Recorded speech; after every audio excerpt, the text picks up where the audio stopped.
আসসালামু আলাইকুম। সোমামি পরিবারের পক্ষ হতে সবাইকে স্বাগত জানাচ্ছি। শুভ সকাল। তো আজকে আমরা সকালবেলায় এই বিভিন্ন রকমের সবজিগুলো কেটে নিয়েছি, আর এটা দিয়ে খুব মজার একটি সবজি রান্না করব। তো চলুন ভিডিওটি শুরু করি। আমাদের পানিটা একদম টকবক করে ফুটে উঠেছে, আর তার মধ্যে আমরা অল্প একটু লবণ দিয়ে দিয়েছি। আর এবার সবজিগুলো সব দিয়ে দিব।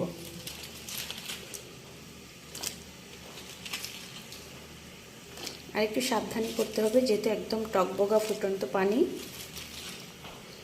খুব বেশিক্ষণ লাগবে না, সেট 2-3 মিনিট একটু ভাপ দিয়ে নিব সবজিটা, যাতে কালারটা নষ্ট না হয়।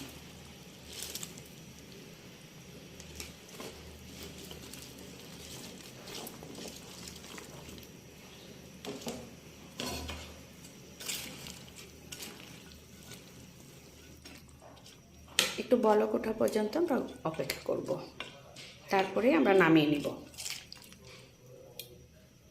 আজকে যে মিক্সড ভেজিটেবলটা রান্না করব, এটার জন্য কিন্তু একটু তেলের পরিমাণ কিন্তু একটু বেশি দিতে হবে। আর তার সাথে যে কিউব কিউব করা আছে পেঁয়াজটা, পেঁয়াজ কিন্তু আমরা কুচি করি না, কিউব।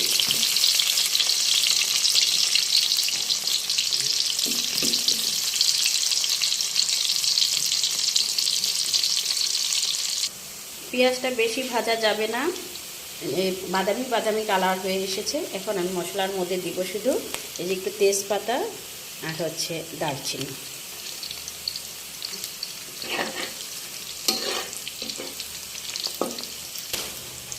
মশলাটা কিন্তু হয়ে এসেছে। এবার এই যে এটা হচ্ছে পাঁচফোড়ন। পাঁচফোড়ন দিয়ে খুব বেশি নাড়া যাবে না, তাহলে আবার মশলাটা পুড়ে গেলে তিতো হয়ে যাবে। আমাদের একদম রেডি। আমরা কিন্তু এখন আমাদের যে সবজিটা আমরা রেডি করে রেখেছিলাম, এই যে সেই সবজিটা দিয়ে দেব।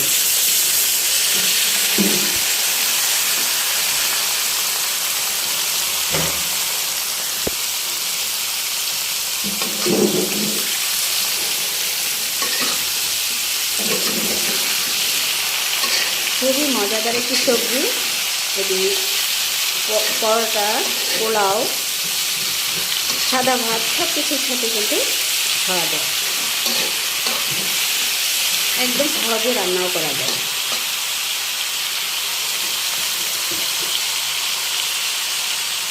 আমরা কিছু আস্ত কাঁচামরিচ দিয়ে দিলাম। যদি কারো ঝাল খাওয়ার প্রয়োজন পড়ে সে একটু ভেঙে খাবে।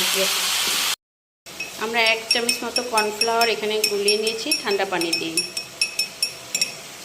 নর্মাল যে পানিটা সেটা দিয়ে। আমরা এবার আমাদের সবজিটার মধ্যে কর্নফ্লাওয়ারটা দিয়ে দেব, দিয়ে একটু নাড়াচাড়া দিয়ে আমরা নামিয়ে নেব।